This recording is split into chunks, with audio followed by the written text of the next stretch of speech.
Sorry for that. Shira was at the back of the door.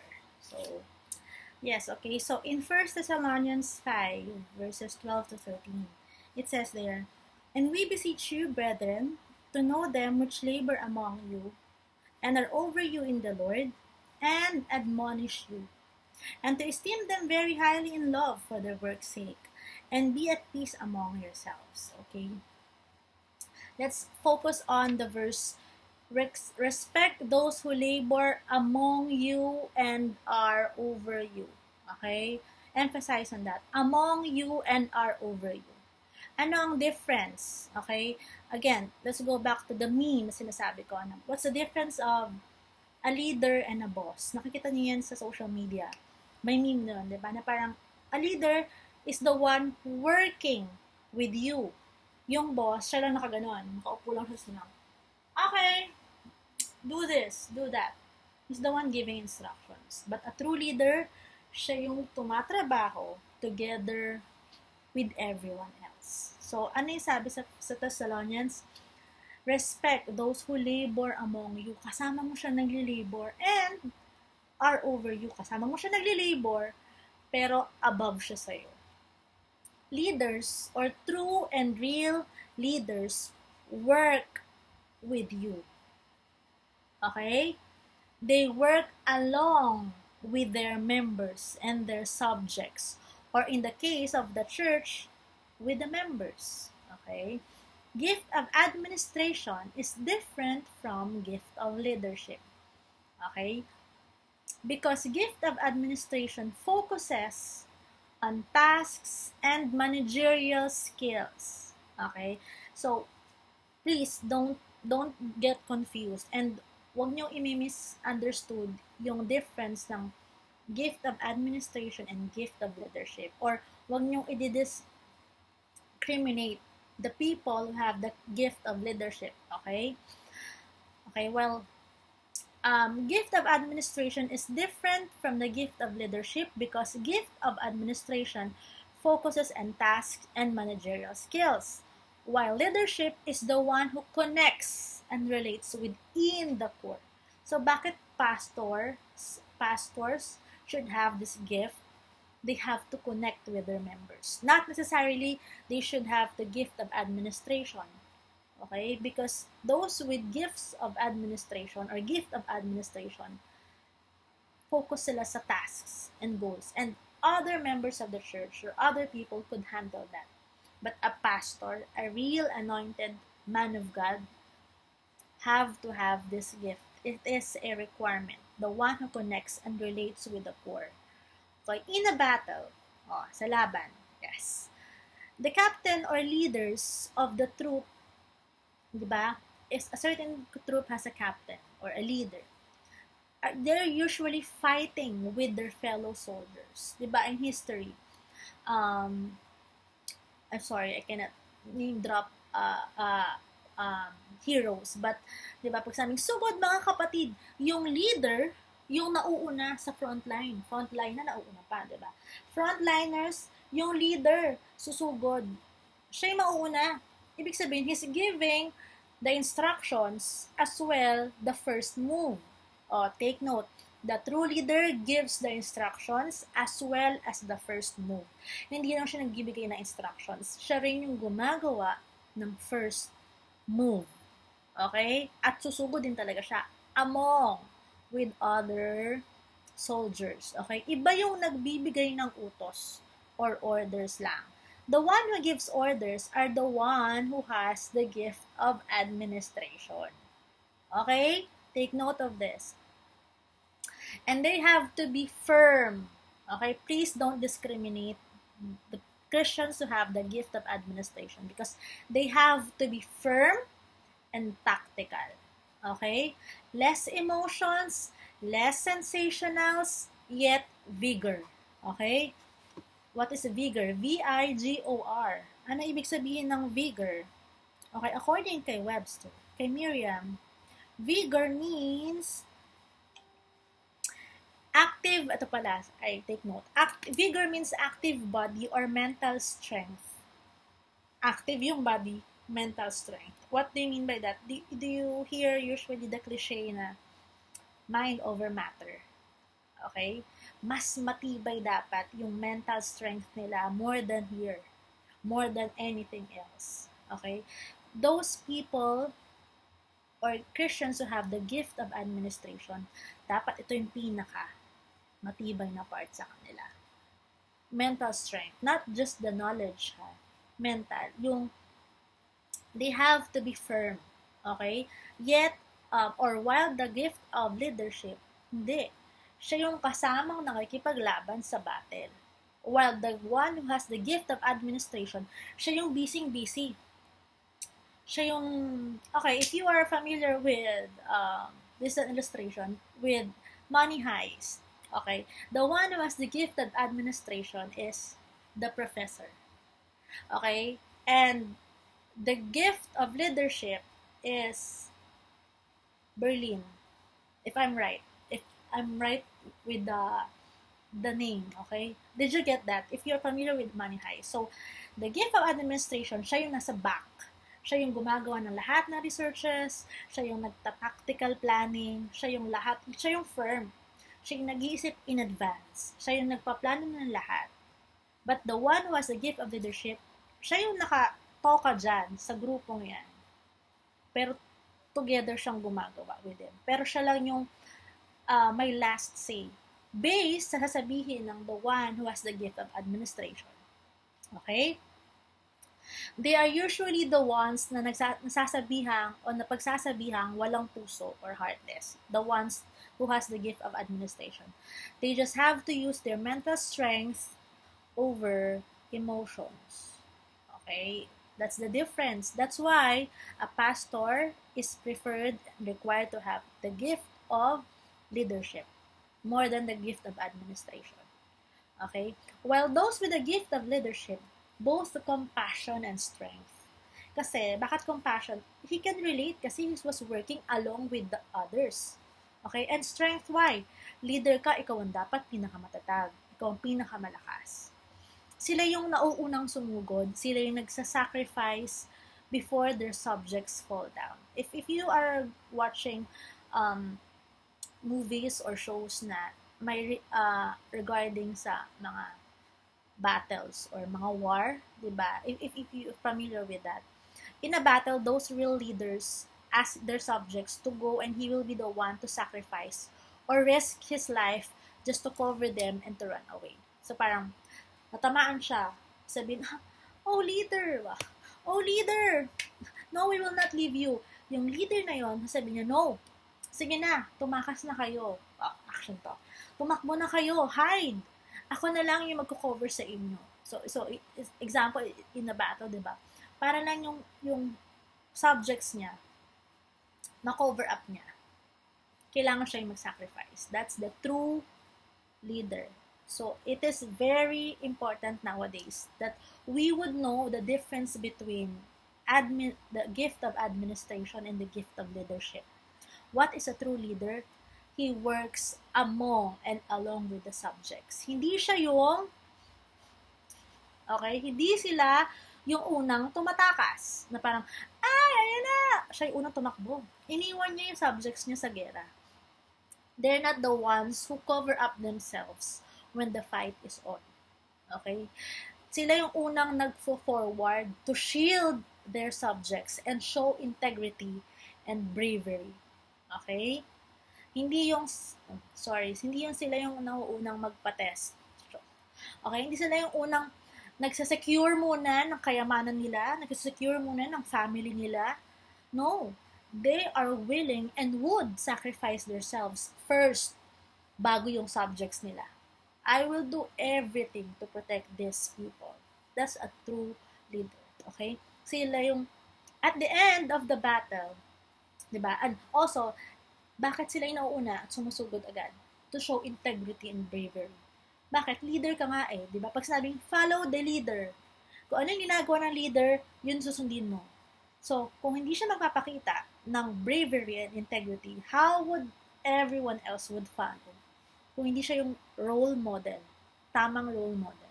That's a leader. So, hindi siya yung nagbibigay ng instructions, hindi siya yung nagpaplano, Hindi siya yon. The leader, siya yung nauuna. Siya yung sinusundan. Okay, and at the end of the battle, sila rin yung huling uuwi to make sure first that everyone else is safe. Remember, if you are familiar namin kung ano, no? Illustration, the trolls nga ba yun? Si Princess Poppy, her father is the king. And then, nung time na dinidestroy na yung bahay nila or kingdom nila, yung king, yung huling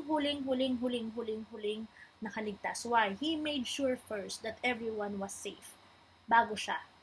Okay? If you would, yung introduction first part of the movie, diba, na, tinulak niya lahat, maiwan na siya, and everything niya. Siya na yung naiwan. Basta safe mo na lahat. That's the true leader. Okay? Na parang, and also, I don't know how true it is, but I saw a post in social media that the pilot or the captain of the pilot ng isang airplane na nagkaroon ng major of the virus, COVID-19. He let everyone out first, and he was the last one to go out. Why? He made sure first that everyone was safe. Okay? I also posted it in social media. So, that's a true leader. Na, at the end of the battle, matapos na yung gera, diba? Mag-umpisa yung battle, ikaw ang unang susugod. Matapos yung battle, ikaw ang huling uuwi. That is the leader. Okay? He has to make sure that everyone is safe first. So, in a church, we usually tend to get confused with these two, the administration and leadership. We thought that once a person can stand up at front, leader na. Okay? We have to be very careful again. Once he or she can manage something, leader na. Okay? In 1 Timothy, ito pala. I'm sorry. 1 Timothy 3-5. Okay? I want you to open that. And I'll be reading it. 1 Timothy 3-5.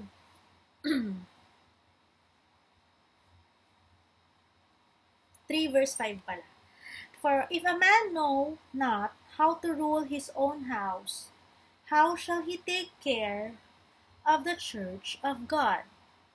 Okay, so a real leader, a pastor, or the one who has the gift of leadership, knows first how to rule his own house before he can rule the entire church of God. A true leader should first manage his or her own household. Again, let us check the background before we patronize someone. Na parang, ay, ang galing-galing niyo pong leader. Check the background first. Was he or she able to manage her or his own household first?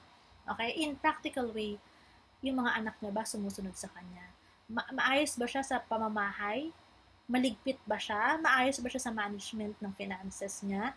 Maayos ba siya sa itsura ng loob ng bahay niya? Because we may be very, yung facade lang. Facade meaning outward appearance. Okay? Parang, ay, okay na leader to. Check the background first. And what is the very important place where you can check the background of your so-called leader? Uwi ka sa bahay niya. Tingnan mo kung paano niya na ma-manage yung bahay, physically, and yung mga kasama niya sa bahay. Okay? If that is a married person, check the spouse, check the kids, check their finances. If maayos ang pamamalakad sa finances nila, on how they are inside their house, kung maayos. Diba parang, if you're going to have a loan, may tinatawag na CI. Diba? Ang dami siya-check niyan. Bago ka bigyan ng loan or approve sa loan, CCI ka muna. Why? Titignan na muna yung credibility mo to pay. So, it's also the same with giving the credit to the true leader. Credentials niya muna. Credibility niya as a leader. It starts with his or her own household. Okay? How can that person manage a department in a church if that person can't even manage his own household? His or her own household. Okay, sarili mo munang bahay. And if you can't manage your own household, hindi ka pa pwedeng maging leader. hindi ka maging effective leader, or you don't have the gift of leadership. Okay? So, number 1 yan ha. How a person with a true gift of leadership should reflect, show how a real leader should be. O, naguluhan ako doon. So, paano yung reflection niya sa sarili niyang household?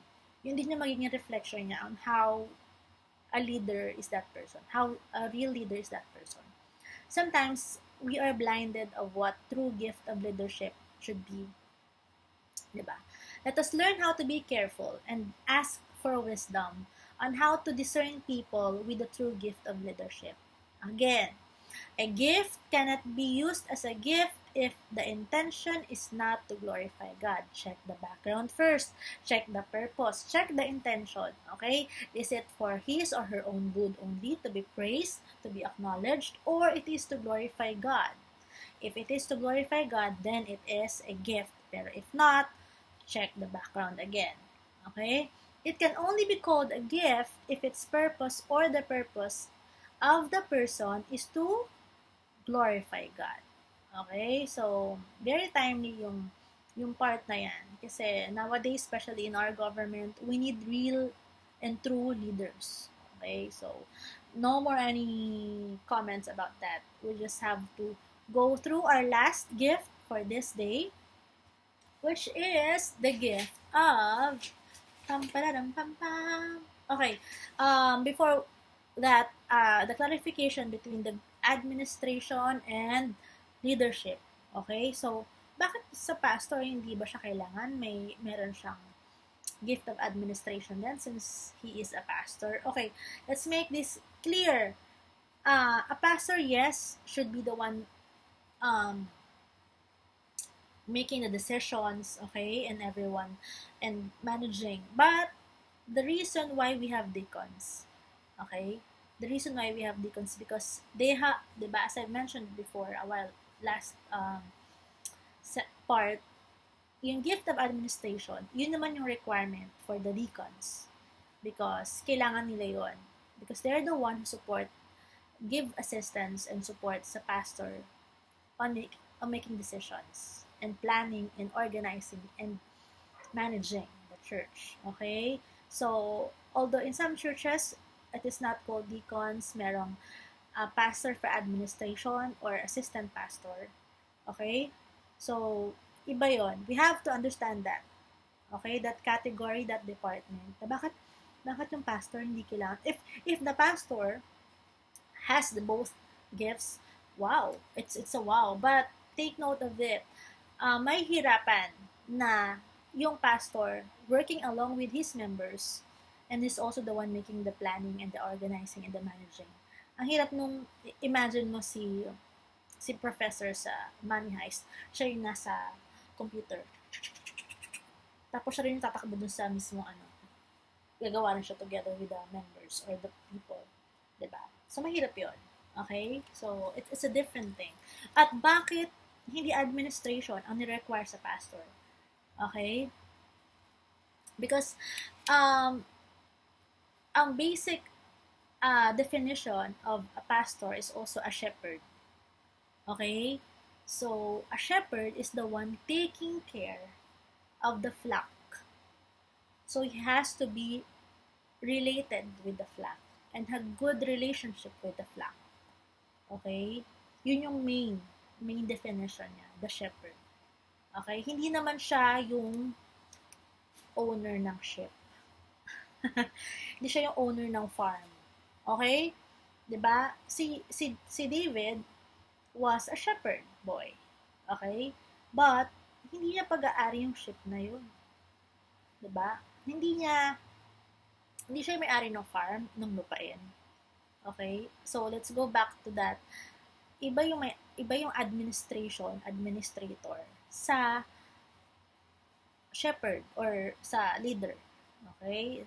I hope you get that very clearly. If you have questions, you can ask for some clarifications. I just illustrated it the best way I can. Okay? So, pastors are meant to be shepherds, but they're not the owner of the sheep. Necessarily the owner of the sheep or the farm. Okay? Shepherds sila. Okay? They're the ones who take care of the sheep. So, yun yung bakit ni-require, the reason why the requirement for a pastor is the gift of leadership. Okay, last one is mercy. I hope you can see it. Ang labo talaga. Oh my gosh. Mercy, the concern for the physical as well as spiritual need for those who are hurting. Ephesians 2 verses 4 to 6, Romans 12 verses 15, Galatians 6 verse 2. Okay? So those with this kind of gift have great empathy for others in their trials and sufferings. Okay, so let's differentiate sympathy versus empathy. Pag sinabing sympathy, simpatya lang. Like for example, you can see someone na nahihirapan maglakad or walang tsinelas but he's working. Or but the person is working. So, nanotice mo siya, ay, kawawa naman. Nakuha niya ang simpatya mo. That's sympathy. Naawa ka, nagkaroon ka ng feeling ng awa. That's sympathy. Nakuha niya yung simpatya mo. Empathy is binigyan mo siya ng tsinelas. Okay? So, those are two different things. Or, may nakita kang patawid na matanda. Naawa ka kasi, hindi siya makatawid. Kawawa naman. Empathy is, tinulungan mo siyang tumawid. Okay? Those are two different things. Okay? They are able to come alongside people over extended period of time and see them through their healing process. Okay? Ang ganda nito. Literally, the hands and feet of God to the afflicted. Okay? Hands and feet. So, ibig sabihin, just like the illustration, hindi siya makatawid yung matanda. If you have the gift of mercy, hihinto ka, bababa ka, or kung nasaan ka man, tutulungan mo siya. You will be the feet and hands of that person crossing the street. Okay? The Holy Spirit gives the spiritual gift of mercy to some in the church to love and assist those who are suffering and walk with them until the Lord allows their burden to be lifted. Again, mercy usually is emotional and spiritual. Okay? Not necessarily physical.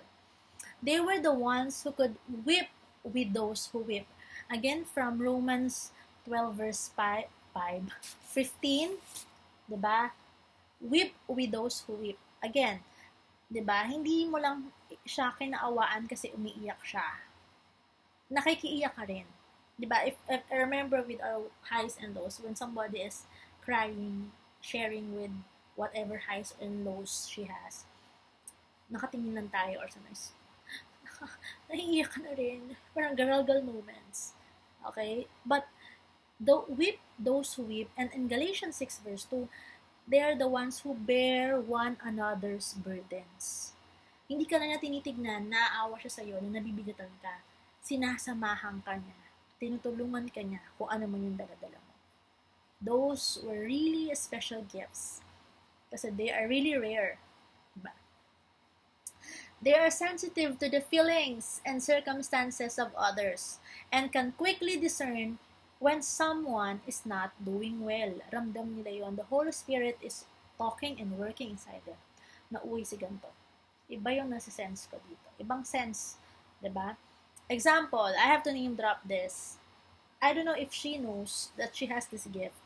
But as I've studied, observed, for how many years, si Ate Bajoy has this kind of gift. Even though she really doesn't want it. Sorry, I have to name drop you. Okay. Bakit niya to naging gift? This is very personal, but I have to share this and she has to be recognized with this as well. Gustong-gusto niyang inaayawan niya na to yung gift na to. Kasi, out of nowhere, she can control it. That she gives a lot of empathy to everyone else around her. Or, ang bilis ng discernment spirit niya na ma-recognize agad if someone is undergoing a down moment, lalo na spiritually. That is an example of a person or a Christian who has this gift of mercy. And she is not just sympathizing or empathizing. Hanggang all throughout the journey that you are going through something, I'm not just speaking for myself, although she is, until now.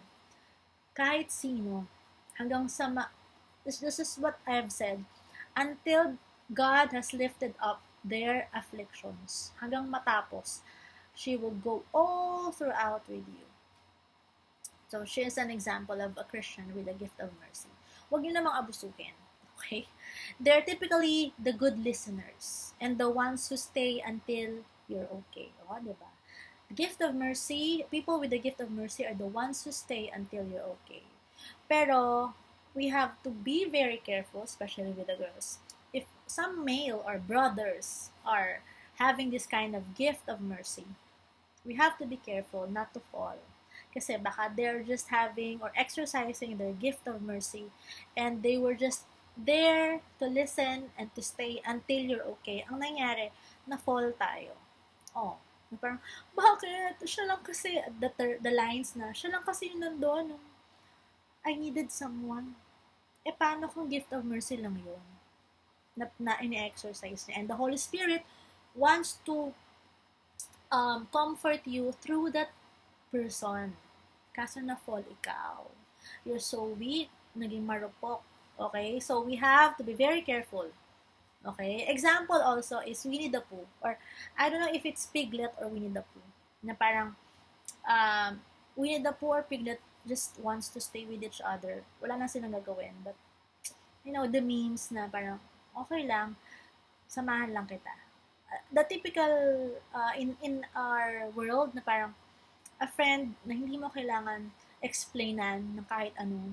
A friend who would go there dahil alam niya na kailangan mo ng someone. And magsalita ka or hindi, someone would stay. O sige, pag okay ka na, naka-recover ka na, nakalabas ka na ng gusto mong ilabas na sama ng loob. Okay ka na? Okay ka na. O, kape tayo? O, McDo fries? O, milk tea? Okay ka na? Diba? Those were really precious people, and if they are Christians, they have this kind of amazing gifts. So inaabot na ako ng dilim, kaya dumadark yung anyway, let's continue. People with this gift tend to worry about everyone else. So yun yung downfall.